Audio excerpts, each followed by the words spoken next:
Hello मेरे प्यारे मित्रों, कैसे हो यार। चलिए, आज हम आपको क्लास 10th का चैप्टर 13 का क्वेश्चन नंबर 6 हम इम्पॉर्टेंट क्वेश्चन सीरीज़ का बताने जा रहे हैं, जो सरफेस एरियाज एंड वॉल्यूम का है। ठीक है, जो कि जो क्वेश्चन है वो आपकी एक्सरसाइज 13.2 का क्वेश्चन नंबर 8 है। आपकी बुकों में आपको मिल जाएगा। इंपॉर्टेंट क्वेश्चन है जो कि आपके एग्जाम के लिए मेरे ख्याल से इंपॉर्टेंट है, इसी रीज़न से मैं इसको प्रिपेयर करा रहा हूँ। तो दिल थाम के बैठ जाइए और अभी कॉपी पेन लेके बैठ जाइए और इसे तैयार कीजिए। ठीक है गाइज, चलिए पढ़ते हैं क्वेश्चन क्या बोल रहा है। चलिए क्वेश्चन बाबा बताइए क्या बोल रहे हैं आप। Spherical glass bezel has a cylindrical neck 8 centimetre long. ठीक है, पूरा पढ़ लेते हैं। फिर 2 centimetre in diameter. The diameter of the spherical part is 8.5 centimeter. By measuring the amount of the water it holds, child find its volume to be 345 centimeter cube. Check whether C is correct.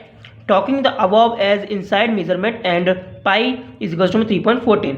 चलो बच्चों, अब आप शांति से सुनिए कि हिंदी में क्या बोला गया है। ठीक है, मैं आपको पढ़ के बताऊंगा, ठीक है, अच्छे से, और समझाऊंगा भी क्या है।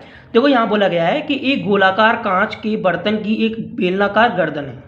इनने बोला है कि एक गोलाकार कांच का बर्तन है जिसकी क्या है, एक बेलनाकार उसकी गर्दन है, जिसकी लंबाई यानी कि हाइट कह सकते हो आप 8 सेंटीमीटर है। किसकी बात हो रही है यहाँ पर? ये बात करी जा रही है एक गोलाकार कांच के बर्तन की एक जो बेलनाकार गर्दन है ना, उस गर्दन की उन्होंने बोला कि उसकी लंबाई है ना, मतलब हाइट 8 सेंटीमीटर है और व्यास 2 सेंटीमीटर है। क्लियर है? तो यहाँ पे बेलन का हाइट 8 सेंटीमीटर और उसका व्यास 2 सेंटीमीटर। अगर व्यास 2 सेंटीमीटर तो हाफ कर दो, यानी 1 सेंटीमीटर उसकी रेडियस हो गई। चलो, जबकि गोलाकार जो भाग का जो व्यास है 8.5 सेंटीमीटर है।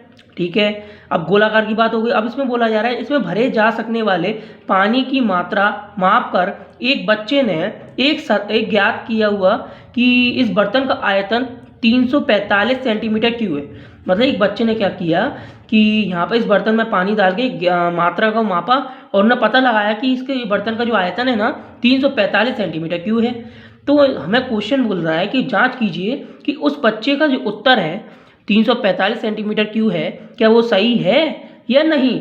और ये मानते हुए उन्होंने बोला कि मापन आंतरिक मापन है और आपको इसमें जो पाई का मान अगर यूज़ करोगे तो आप 22/7 ना करके आप 3.14 करेंगे। आप ये मत सोचिए कि यहाँ पे 22/7 तो बोला नहीं गया। तो देखो यहाँ पर क्या बोला गया है कि 3.14 यूज़ करना है, तो जाहिर सी बात है आप 22/7 यूज़ नहीं करना है, तो 3.14 अपन यूज़ करेंगे। Got it? चलो, तो क्वेश्चन हमें समझ में आ गया। यहाँ पर इन्होंने बोला कि जो वॉल्यूम है ना, ये टोटल की वॉल्यूम है। तो टोटल की मतलब टोटल ऑफ बर्तन की इन्होंने वॉल्यूम दी गई है। और जब आपको पता है कि टोटल पूरे बर्तन का वॉल्यूम है, मतलब पूरे बर्तन का आयतन है इतना, हमें इसको जांच करना है। तो इसका मतलब ये हुआ कि हमारे यहाँ पे जो सिलेंडर और स्पेरिकल पार्ट्स दिए गए ना, उनके भी हमें क्या निकालना पड़ेगा, वॉल्यूम। और फिर उन वॉल्यूम का सम करेंगे और फिर जो वैल्यू आएगी उससे हम इसे मैच करेंगे कि भाई साहब तुम उसके समान हो भी क्या नहीं, है ना। समझ में आ रही है? चलो, तो पहले हम क्या करते हैं, गोलाकार की हम क्या करते हैं, जो स्पेरिकल पार्ट्स है उसकी रेडियस निकाल लेते हैं, है ना बच्चे। तो क्या करना पड़ेगा उसके लिए बच्चों, तो आप तुरंत अभी अपनी अपनी कॉपियों में लिख लीजिएगा। सिंस डायामीटर ऑफ स्पेरिकल मतलब गोलाकार पार्ट D इजिकल्स टू में 2R। कंफ्यूज मत होना, D को हम डायामीटर कहते हैं और डायामीटर को है ना, उसको एक और नाम से भी पुकार सकते हो आप 2R के। लेकिन यहाँ पे गोलाकार है ना स्पेरिकल, हम स्पेरिकल को है ना कैपिटल R से शो करेंगे बच्चों। क्या? कैपिटल R से। क्योंकि यहाँ पर देखिए, यहाँ पर है ना स्पेरिकल के अलावा सिलेंडरिकल भी है, उसकी भी रेडियस है, तो उसको स्मॉल r से शो कर सकते हैं। ठीक है, दोनों में से कोई सा भी ले सकते हो। अभी इसको कैपिटल ले लेते हैं। Got it? 2R इजिकल्स में क्या है बेटा, 8.5 सेंटीमीटर। क्या है आपका बेटा? डायामीटर है। क्या है ये? डायामीटर है। अब हमें यहाँ से इस स्पेरिकल की मतलब स्पेरिकल पार्ट की अगर हमें रेडियस निकालनी है तो 2 को डिवाइड में डाल दो, तो कैपिटल R इजिकल्स में 8.5 अपॉन में 2 सेंटीमीटर। जी आपकी किसकी रेडियस आ गई बेटा? स्पेरिकल पार्ट की। Got it? अब नेक्स्ट आ जाइए, एंड लगा के लिखिए द डायमीटर, यानी अब स्पेरिकल की निकल गई, सेम प्रोसेस सिलेंडर में करना है। तो क्या लिखेंगे, the diameter of the cylindrical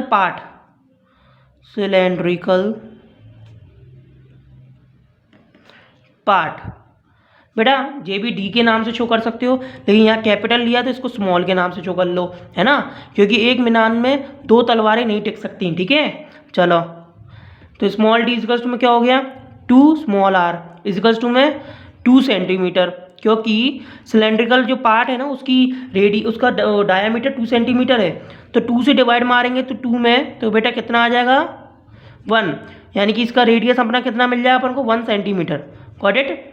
इतनी बात आपको बच्चों समझ में आ गई ना। चलो अब देखो सीधी सीधी बात है, हमारे पास रेडियस बची मिल गई है ना, और हमें हाइट तो पता ही है क्योंकि गिवन है, वो किसकी, सिलेंडर की। क्या है बेटा सिलेंडर की हाइट अपनी, इसी की सिलेंडर की 8 सेंटीमीटर। Got it. ये तो अपनी क्या है, गिवन है ऑलरेडी। तो अब हमें किसी चीज़ पे ध्यान नहीं देना, आप ये लिख सकते हैं बेटा गिवन, है ना। अब आपको अब किस चीज़ पे ध्यान नहीं देना, सीधा फॉर्मूला लगाना है।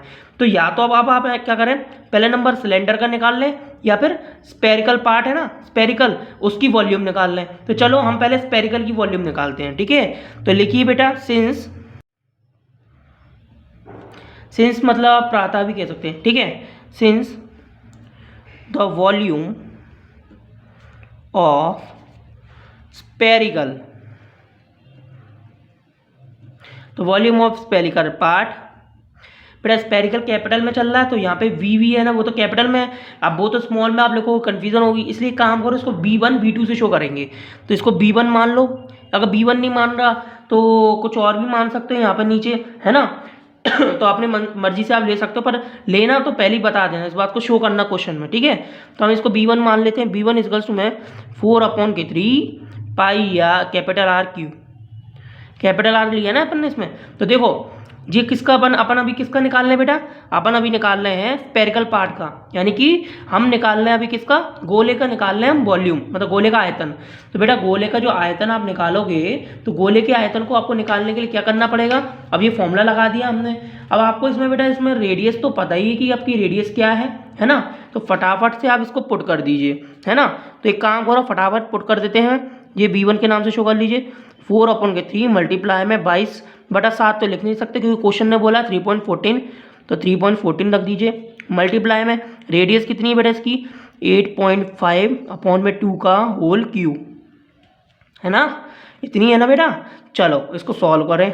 B1 4/3 मल्टीप्लाई में 3.14 मल्टीप्लाई में 8.5/2 मल्टीप्लाई में 8.5/2 मल्टीप्लाई में 8.5/2, ठीक है ना बचवा, समझ में आ गई। अब देखो जो चीज़ कट रही है वो काट दो, 2 बन जा 2, 2 2 जा 4, 2 बन जा 2, 2 बन जा 2। गॉट इट, इतना कट गया।